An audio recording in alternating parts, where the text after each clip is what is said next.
আসসালামু আলাইকুম, আশা করি সবাই ভালো আছেন। আমি পাবনা জোরগাছার রাজাপুর গ্রামে আছি।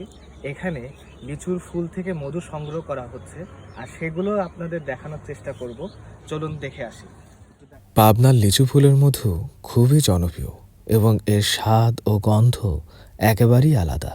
এই মধু সংগ্রহ করা হয় লিচু গাছের ফুল থেকে, যখন মৌমাছিরা ফুলের মিষ্টি নির্যাস থেকে মধু তৈরি করে। এই মধুর দাম 500 টাকা থেকে শুরু করে বিভিন্ন মান ও বিশুদ্ধতার ভিত্তিতে আরও বেশি হতে পারে। পাবনার বিভিন্ন অঞ্চলে মৌচাষিরা এটি সংগ্রহ করে, তারপর বাজারে নিয়ে আসে। অনেকে সরাসরি খামার থেকে এই মধু কিনতে পছন্দ করেন, কারণ এতে ভেজালের আশঙ্কা কম থাকে। আজ এ পর্যন্তই। অন্য কোনো ভিডিওতে আবার দেখা হবে। ভিডিওটি ভালো লাগলে শেয়ার করবেন। পাবনা রিলেটেড ভিডিও পেতে পাবনা ভাইবস পেজের সঙ্গেই থাকুন। ধন্যবাদ।